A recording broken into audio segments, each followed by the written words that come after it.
So the next step is to make sure that the chain is the correct size. And predictably, this chain needs to be cut down. So I've laid the chains side by side on a relatively clean surface.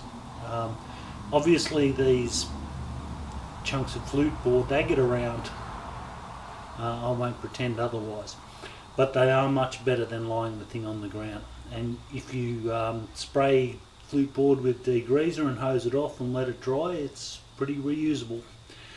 So I've got plenty of these around. Now,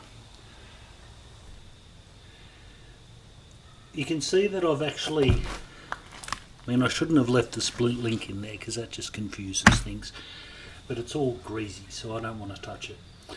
I've laid them out side by side so that they basically are, they start dead on. You've got an internal link rather than an external one, and they are quite interesting in that as you traverse the length of the chain, when you get to the other side, you can actually see how much the chain is stretched. So we've got an internal link there and an external link there. So when we're going to cut our chain,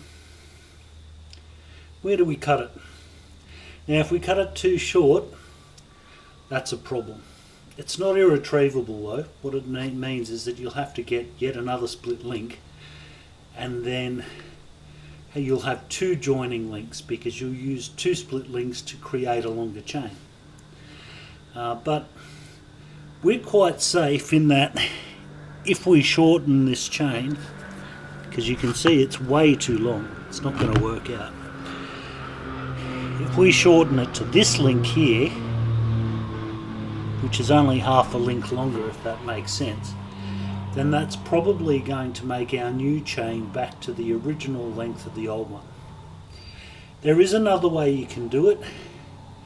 I'm not a fan of it personally. You can actually count every link and make sure that the new chain and the old chain have the same number of links. If you want to do that, that's your call. Personally, I don't. You'll get the same number simply by shortening the chain so that this is the last internal link. Don't forget that the joining link is always an external link. Some food for thought. I've also moved the chain out of the workshop. There's a couple of ways you can do this. What you need to do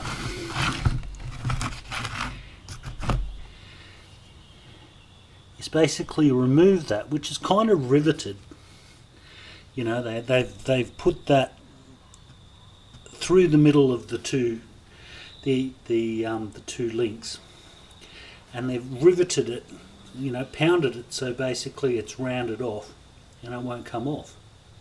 So I just get a grinder and I just grind them.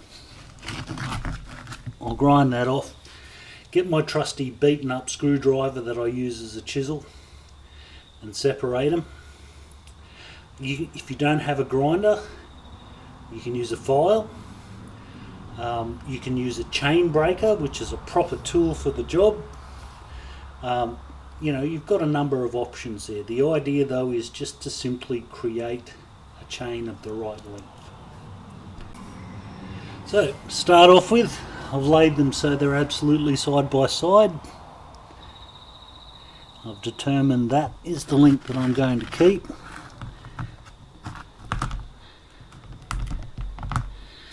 And I've just folded the chain over on itself so I know which one I'm keeping.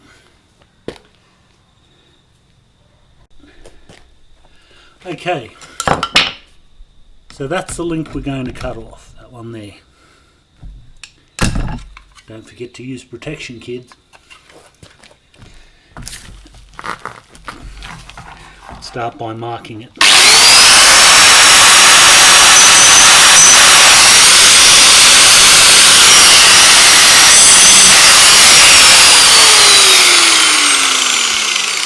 By marking it, I needed to score it before I straightened it out, so I know that it's definitely this one I want. Now,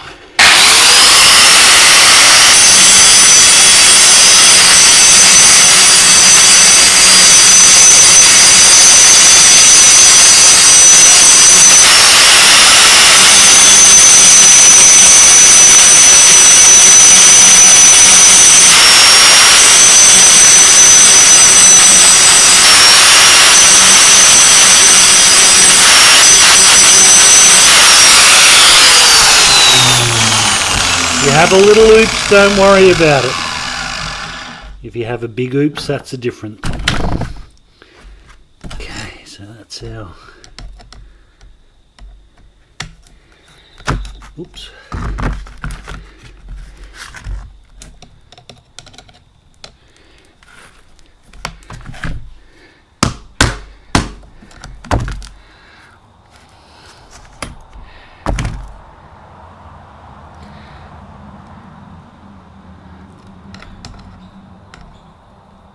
O-ring chains are actually easier in this regard.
There we go.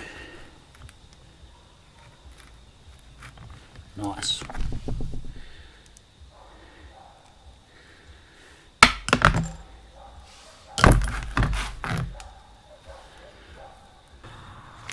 So, here's the link we cut off.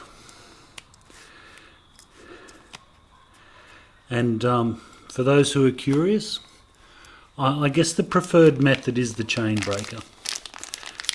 But I like to show people what they can do with things that they already have around the place. If you don't have a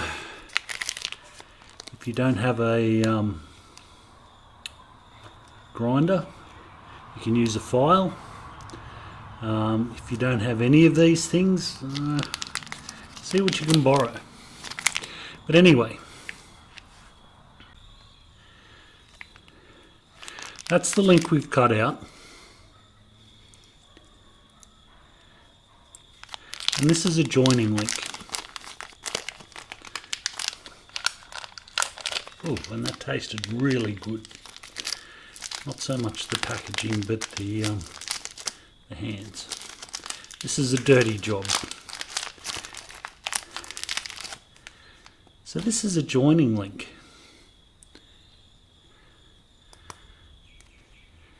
So you can see that's how our chain was. Now a joining link,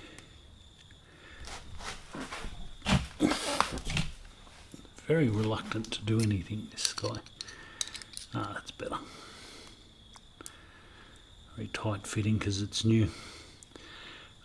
Replaces it. And the difference is that circlip that we were looking at on the old chain. Except the old chain was filthy and it was hard to see. And it was slippery as anything. So that's basically what you're replacing that with. and that will go over the new chain. Both ends of the new chain will go one on each side, and it will effectively create a continuous chain. Pretty cool. Now, there are many ways to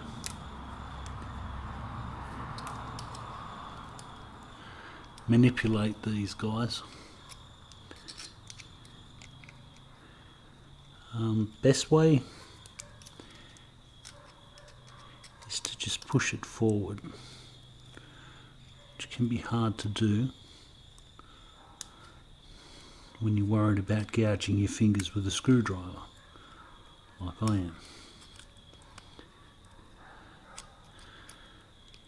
am. When there's nothing on there, you can also often just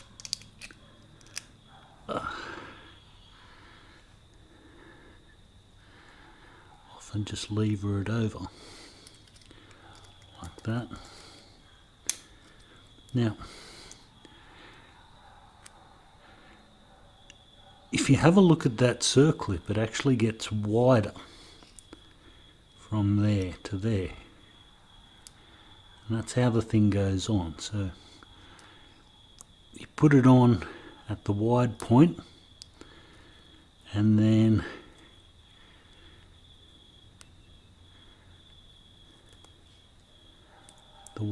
it will narrow down onto the skinny bit, and of course that cutout there will lock onto the split link. And that's as close as to an explanation of split links as I'm ever going to give. One final thing I have to add: the direction of the chain is that way, and that closed end of the circlip should go with the direction of chain. So when it comes to your bike, looking at it from the left hand side, with the chain going like that, that will be that way when it's up on the top. Obviously if it's down on the bottom, it will be like that.